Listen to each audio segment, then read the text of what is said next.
Hey all, and welcome back to When the Night Comes. I'm Agent of Mischief. Let's jump back on in, shall we? I walked through the center of town for a while, getting to know the buildings and watching the people that passed me by. Lunaris turns into a quiet, nervous town when the sun begins to set, and I wonder if it's only recently lost its warmth. I consider heading for the graveyard, something tugging at me and telling me that there's more there for me to find, but Alcar suddenly appears from between the crooked houses, sending children that were playing in the street scattering. What the hell have you been doing in that damned church? Are you feeding into their bullshit already? He pauses, huffing a sharp breath through his nose. I thought you'd be different. Just like everyone said you would be. How stupid of me to want to believe them. This certainly isn't the first time I've been caught off guard by an angry lycan. It's safe to say that I don't need to fear for my life here. Maybe. He does look pretty pissed. It's not what you think, Alcar. I was just questioning them. He scoffs, rolling his eyes. His hands are shaking, but he balls them into fists when he catches me looking. Is that so? And why should I believe you? I don't even know you. No, you don't, which is why you should consider giving me the benefit of the doubt. I'm just trying to do my job. Do you suggest that I ignore the very obvious cult in the middle of town? His wolf ears flicker back and forth and he unclenches his fists. You were just questioning them? I nod. Yes, I was hardly agreeing with them in their hatred for, well, me. He rolls his eyes at me standing his ground. Something has me curious and I can't resist asking. They want to protect you from the likes of me, so why do you despise them so much? Because they couldn't care less about those of us that don't enjoy killing humans mindlessly. Because we're not real creatures if we stay out of trouble and befriend humans or each other. So if you dare to act even remotely human, you're the enemy too? He smirks, brows raised. Now you're getting it. Alcar is apparently defensive to a fault, but since under the surface he's probably just scared, maybe even a little lonely. It must be hard to be feared like that when you're doing nothing wrong. At least I don't think he has. He is kind of a bastard. Are you close to anyone in town? He bristles, his tail swaying behind him. That's an odd question, and close is reaching. Do you at least know anyone in town? You and Piper seemed aware of each other. He scoffs, his lip curling in disgust. Merriman and I are not close. Unless you consider her kicking my ass her way of showing affection. Maybe it is. I tilted my head, contemplating that she actually might. Depends on what you're into, I suppose. Trust me when I say Merriman and I are not friends. Then you truly have no one? He softened slightly, his gaze dropping to the ground. I have friends, I suppose. Finn, Ezra, maybe even the demon. It's easier for me to keep my distance. Anyone who gets close to me always gets hurt. Is that so? I think about the way he acts, his cockiness and his smirking and flashing fangs. Is all of that just a show to keep others away, to keep them wary? I suppose it works as much as it earns them their bad opinion. Why do you ask anyway? You seem lonely, that's all. He straightens up, wolf ears pressed flat against his skull. Well, maybe I like being lonely. Have you considered that? I am a wolf, after all. Aren't we supposed to be solitary creatures? Well, that depends. Surely you have a pack? He stiffens that, and his next words are firm and final. No, and don't ask me again. Sadness swiftly replaces any trace of anger that I feel from him. I'm sorry, I won't mention it again. Thank you, Hunter. What passes, and Alcar restlessly shifts from one foot to the other. He doesn't seem incredibly satisfied with my answer about questioning the twins, but I can't really do much to convince him, nor do I care to right now. So where are you heading now? Do you live nearby? He narrows his eyes at me, clearly contemplating if he wants to divulge such information. Why? Can I just try to get to know you a little better? And why would you want to do that? I offer him a smile as I shake my head, incredulous that he so obviously suspects the worst from everyone. Because I think there's more to you than meets the eye. Am I not allowed to be curious? He narrows his vivid scarlet eyes, meeting my gaze and holding it. I suppose you are. He continues to stare me down, taking a tentative step closer. So, if I did let you get to know me a little better, what then? I contemplate his question carefully, taking him in and surveying him from head to toe. For starters, I'd buy you some shoes. He smirks, his scarred lip curling in the corner. Looks handsome when he smiles, a little softer. How thoughtful of you, but you wouldn't be the first to try. No? He shakes his head, wiggling his bare toes against the cobblestones. I run faster without them. Mood. And who exactly are you running from? If I told you, I'd have to kill you. We share a quiet laugh, something passing between us. It's warm, and I feel like I'm finally getting to experience the real Alcar for the first time. Or at least I hope. Funny. I'm a funny guy. He glances up at the sky, muttering something under his breath before he sets his gaze upon me once again. It's getting dark, and there's a cold drink with my name on it at the Wolf. As much as I'd love to stay standing in the middle of the street talking to Lunaris' new favorite person, I'd better dash.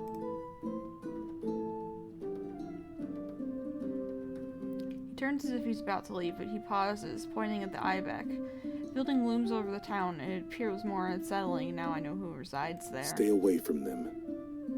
You might think you're safe because they're human, but words can do just as much harm as knives or claws in this town. I get the horrible feeling that he's right, that maybe I should have pushed harder with them. I should be asking him about the murders too, but Harry told me to trust my instincts, and right now something is pulling me towards the graveyard, not towards this scrappy, sarcastic wolf.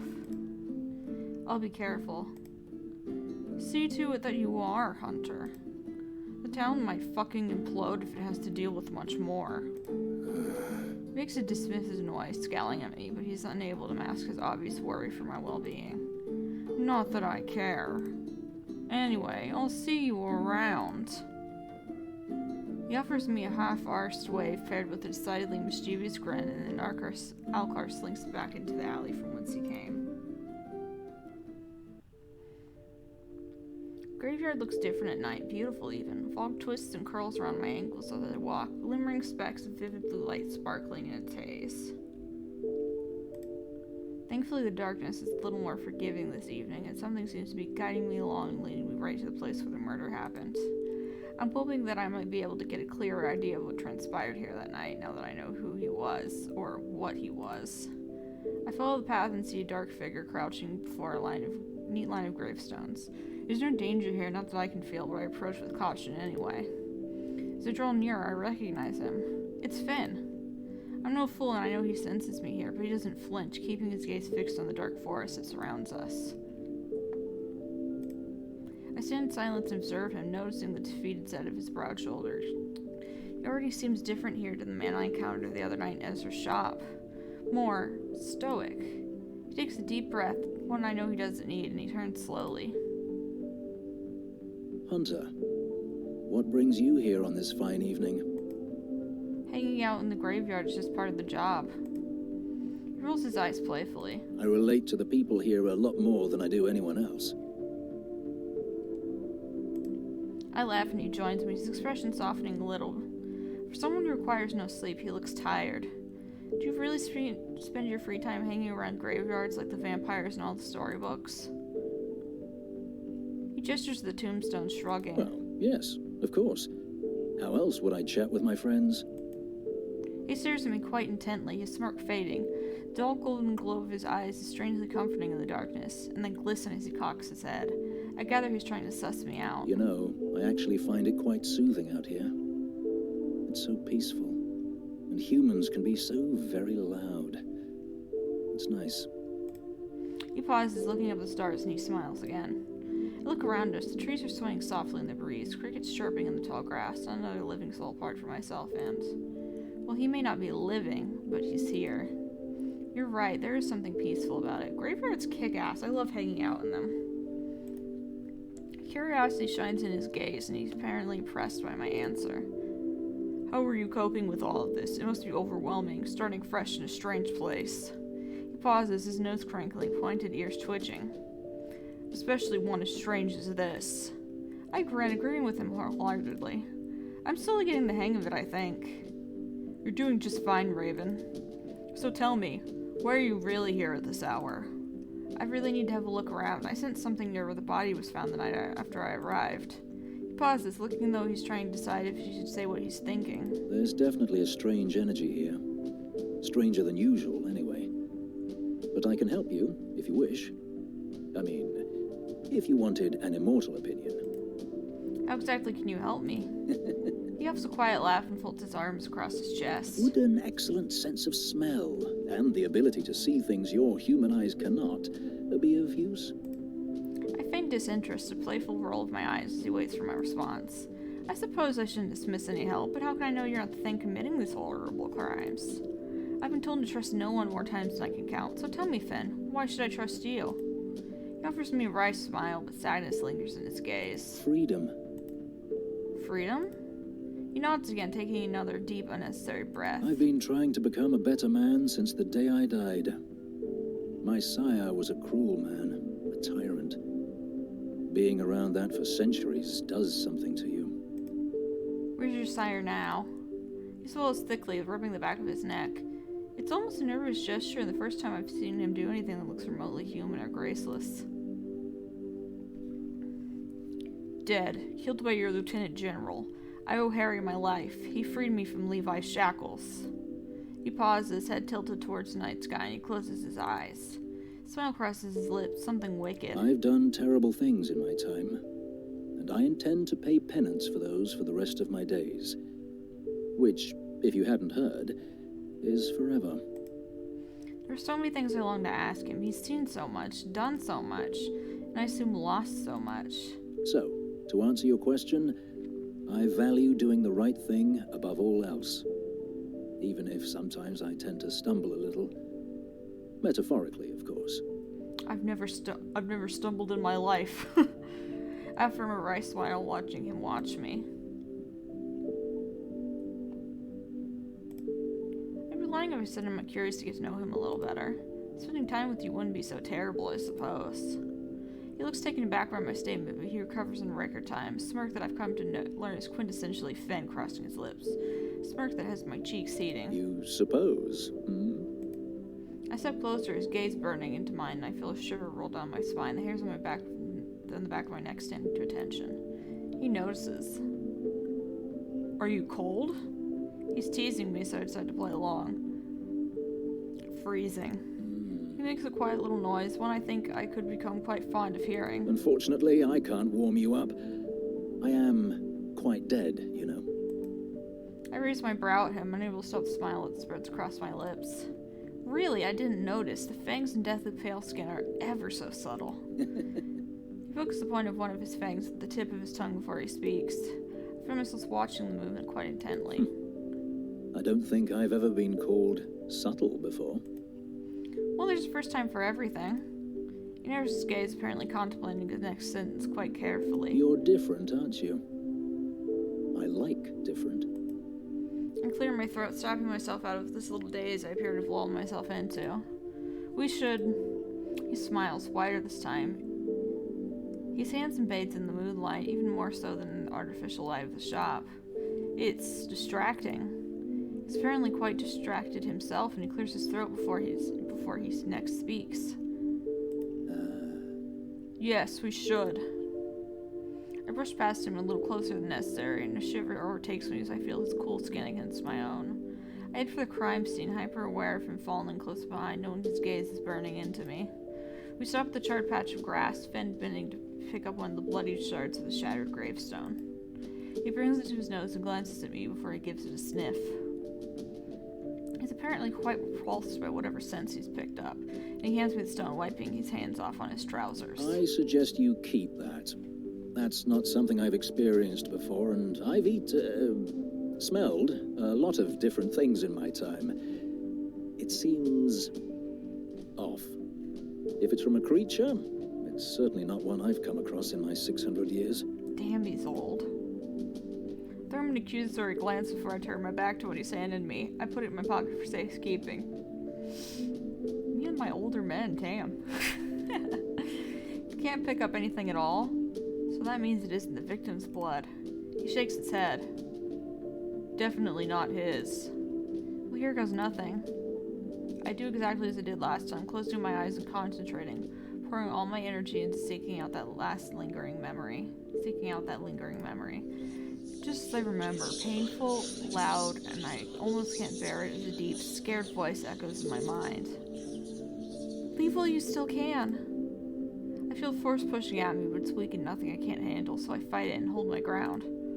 It's not hostile but panicked. It's trying to tell me to go, to get out, to run. It just makes me want to stay all the more. I hear Finn saying my name, but it's distant, almost as if I'm underwater. I want to help. Tell me how. Who did this to you? No help, just death. You can't stop them. I tried. I failed. The voice quickly disappears, and all I'm left with are more questions. I open my eyes to find Finn crouched before me, his eyes wide, concern etched into his handsome face. Are you okay? What was that? I wasn't listening, I swear it, but I couldn't block it out. He was just so loud. I know there's a deep voice, but I can't do scared and deep voice. Plus, that's already the voice I'm doing for him. I exhale sharply, shaking my head and taking his hand as he offers to help me stand. I fall against him and he catches me with fluid grace. It was the hunter. It must have been.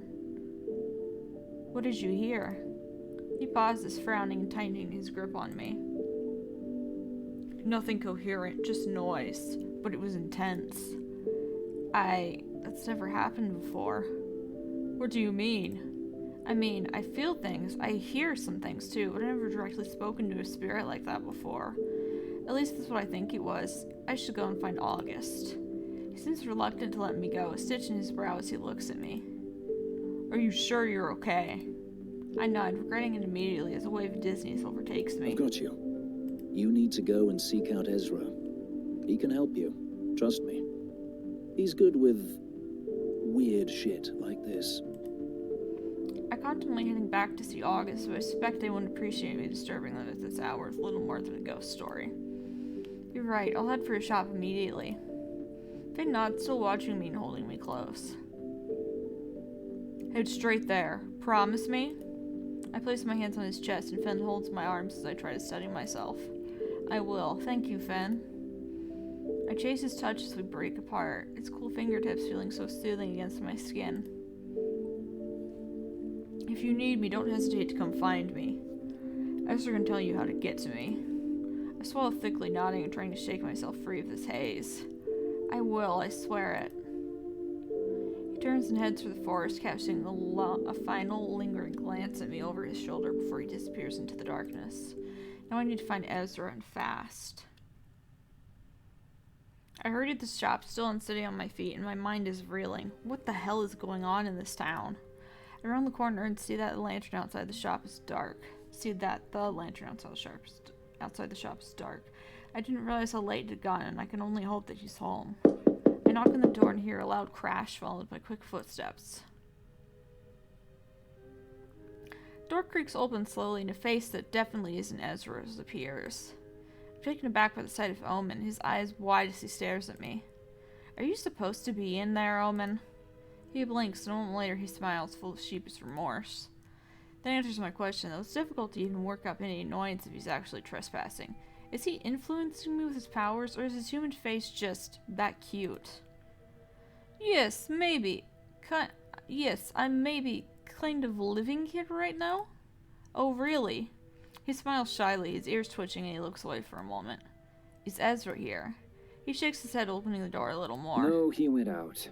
He said he wouldn't be long, but I don't know when he'll be back. His eyes widen a little more, as if he's remembered something. Sorry, would you like to come in?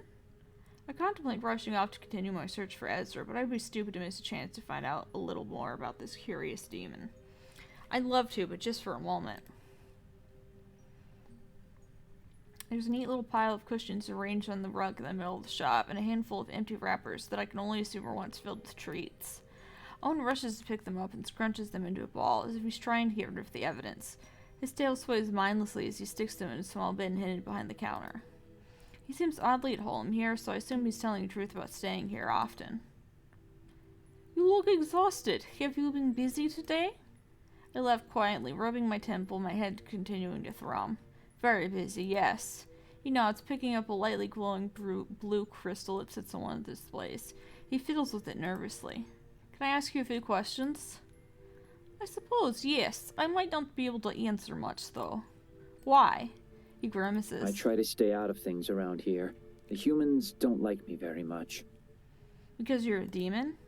His mouth twists into something that looks like it's trying and very much failing to be a smile. Something like that. I suppose it's fair. It's not every day you see a demon like him walking down the street, even these days. He's well glamored, but he's still quite obviously inhuman. In a town like this, especially one so small, I imagine he's quite an unnerving presence. And that isn't even taking into consideration what the murders and unanswered questions might have done to the townsfolk's nerves. Do you know much about the recent murders? Omen passively looks out of the window, a sad look crossing his face. I know that the humans are upset, and that the ones who were killed were hunters. Ezra is tired all the time, and Finn visits him less. Alcar is distant. He sighs, a knot forming between his brows. Everything is so different lately. I don't like it. His eyes light up as he turns to look at me. But now you're here. A solution. A fresh start. Eventually, Omen shrugs. The wind changes, perhaps towards shore this time. And he smiles at me, full of optimism and faith. His trust is almost sweet, but I can't in good conscience lie to him. I hope so, Omen, but it might take me a little while. Right, yes, I understand that. I don't know much about you. Where are you from, and how long have you been here in Lunaris? His eyes widen, his pupils dilating, and I see the slightest hint of crimson flickering in chestnut brown. I've been here about 2 years. Time passes differently here for me, so it's hard to know for sure. You'd have to ask Ezra. He'd know. I don't mind the way he so tactfully ignored my question about his origins, but I decided not to press him if he's giving me something. Yet. How did you meet Ezra? He lights up at that question. I met him the day I arrived in Lunaris. He was the first person I saw, and he took me in without question when I was in need of shelter. Ezra is very kind, isn't he? He nods enthusiastically. He's quite wonderful. Everyone thinks so. Well... He fidgets, dropping his gaze to his hands, fingers toying with the blue crystal again. The General, August. They don't like him very much, and that makes Ezra sad. Do you know why? He shakes his head, biting his lip. No, I didn't want to ask, but Finn says they've known each other a very long time. Ezra has been very, very kind to me. I don't want to pry, not about things that might hurt to say, or to hear. I nod slowly. It's hard to argue with that, I suppose. He fidgets where he stands, his eyes flickering to the curtain that hides Ezra's living area. Can I show you something? Of course you can. One moment. He dashes through the curtain that separates the front of the shop with the back, reappearing within seconds clutching a weathered notebook. Here, I keep notes on things I find interesting, mostly humans, but also Finn, Alcar, Ezra. He trails off, looking wistful. I thought maybe this could help you. If you need to know stuff about certain people, I might have something here.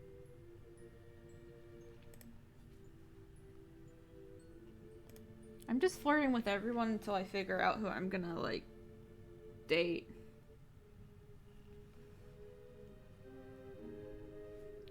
You said you write about things that you find interesting? That's right. Anything that intrigues me, I guess. Sometimes things I don't understand, so I can ask someone later. Human things, mostly. I smile, enamored. It's so wonderfully curious. It's a nice break from the doom and gloom that the others I've spoken to have been emanating. Is there anything about me in there? He stutters, holding the book a little tighter. Oh, maybe? I've raised an eyebrow at him, and he shyly drops his gaze. Yes. Yes, there is. My smile grows exponentially, and Owen smiles in turn. The color in his cheeks is almost matching his shirt. What did you write about me? His tail swings back and forth, enthusiastically curling around his leg. You're really putting me on the spot, huh? As long as it's nice, I don't mind.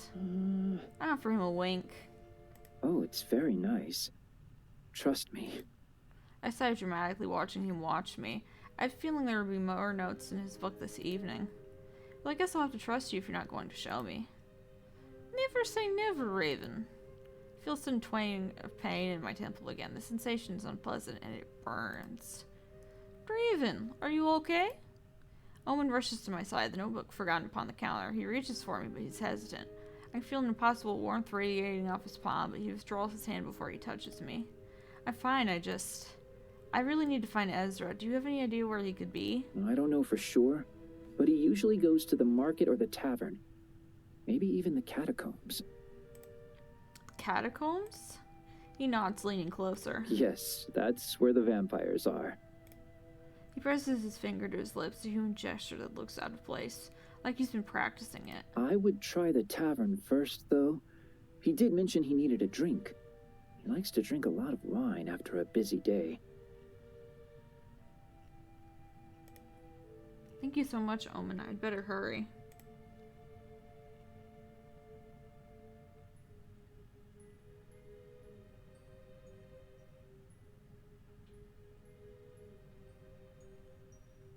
I bid him a quick farewell and head back out into the darkness.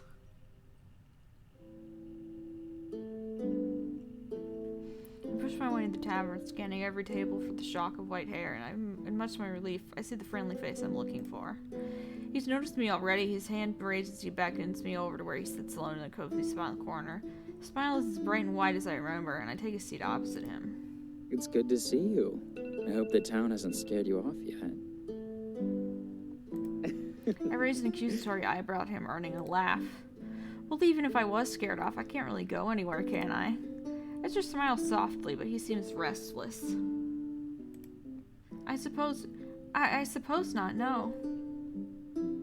What's that like? Being bound to do whatever you're told. By your duty. I contemplate his question for a moment, wondering exactly how honest I should be. Well, it is quite lonely, especially when you're torn from your previous post and dropped into a weird town full of strangers. And murders, don't forget those. He winks a sparkle in his eyes. And murders, yes. I'm sorry you have to endure that. Loneliness is a terrible thing, but you shall be lonely no more. We've got you now. We're here for you. He sits a little straighter, determined. We? He rolls his eyes playfully with a hand placed over his heart. You wound me. Yes, we. Myself and Finn and Piper and, well, maybe even August, if you're lucky. I laugh as Ezra grimaces at the thought. You have people here. Some might be undead or just plain stubborn, but you have us. Thank you, Ezra. That means a lot. He shrugs it off, running his finger through the rim, around the rim of his wine glass. We've all been lonely at some point. Some of us will always be lonely, even surrounded by people. But if there's the smallest chance that you can quell that with some good company, then you should take it. He looks up at me, and I wonder how much a human exists. How such a human exists. He's kind and possibly so, and I find it very hard to believe that it could ever be an act. So, Sorry. Ugh. So you have friends here, Raven? The barmaid comes over and rolls her eyes. A hand on her hip, she addresses me rather curtly. Drink? I can think of nothing more soothing than something spicy, sweet. Whiskey, please. Neat. She turns and wanders off with the end of the roll of her eyes, and Ezra poorly stifles a laugh. Don't take it personally. That's Edna. She's notoriously, short. I grimace, and as she returns with my glass of whiskey, I nod politely. Thank you, Edna. And a grunt, turning on her heel and throwing me a dismissive wave over her shoulder. Case in point. I add the deep amber liquid in my glass, savoring the rich smell before I bring it to my lips and take a sip. It may burn as it trickles down my throat, but it's soothing and delicious. Are you okay? You seem tense. I was actually looking for you. I need to tell you something, but I need you to promise me that you won't think I'm crazy. You're talking to someone who lives in Lunaris. Try me. I take a deep breath and edge closer, checking no one is listening. I visited the graveyard after I left your shop yesterday to see the crime scene. I tried to get a feel for what happened there that night. Ezra leans in, his eyes wide. And? I didn't really get much other than an overwhelming sense of loss, which is, well, quite normal considering the circumstances. People tend to feel such emotions when they're dying. But tonight I went back. Finn was there too, and I felt something different. Different? How exactly?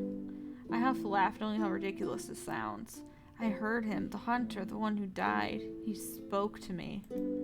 Ezra's gaze darts around the tavern. He sits back in his chair, running a hand through his hair.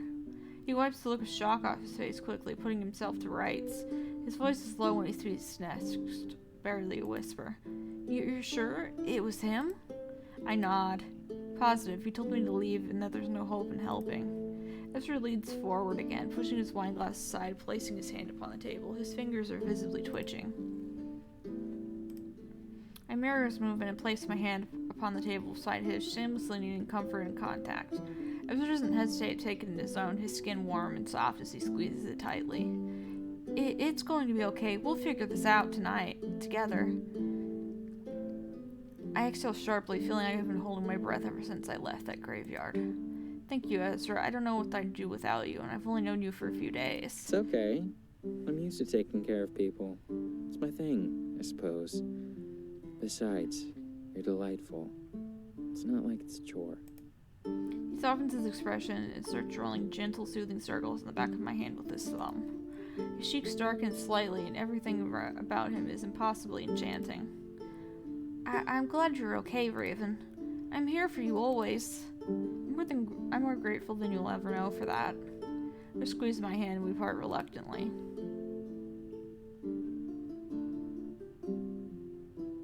So what now? Yes, everyone in this game is cute, but I think for sure I'm not gonna romance August because they seem kind of stuck up. But we'll see once we get to know them a little better. Very nice boys and a very nice badass lady. I'm intrigued. I'm intrigued by all these characters so far. He curls his fingers around the stem of his glass and sighs deeply. I don't even know how to unpack this, but I do know that you need to rest. How's your head feeling? I sigh, pushing my whiskey aside. Still hurting. Ezra fishes around in the pouch that's attached to his belt, retrieving a small vial full of what looks like a strange herb or flower. Here, crush this into some boiling water and it should help with the headache. It's just some feverfew and butter burr. Completely natural, I promise. I take the vial and tuck it safely in my pocket. Do you have a pharmacy in there? He laughs softly, shaking his head. What kind of witch would I be if I didn't carry around a cure for a migraine? I should head back to the shop. I left Omen unattended with the kitchen cupboard unlocked. He'll eat me out of house and home. I did check there before I came here. He's gotten into the sweets. Shit.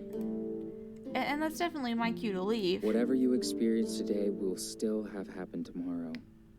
I know what you hunters are like. No matter how scary August is, your report can wait until tomorrow. I smile up at him as he stands to leave. I promise. I'm drained. I need my bed more than ever right now. Plus, I need to decide how to put all of this into words. It's changed everything for me, hasn't it? Yes, I'm afraid it did. Just... He sighs deeply, resting a hand upon my shoulder. Be mindful of who you share this information with, okay? There are eyes and ears everywhere. Good night, Raven. Good night, Ezra. I stare out of the window and I spot the first snowflakes falling from star-dusted sky. Winter has arrived in Lunaris.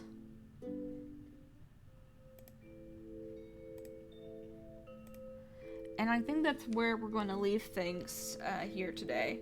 If you enjoyed the video, if you enjoyed the series, if you like the game, what have you, feel free to hit the like and subscribe buttons, maybe leave a comment, and I will see you guys in the next video. Goodbye!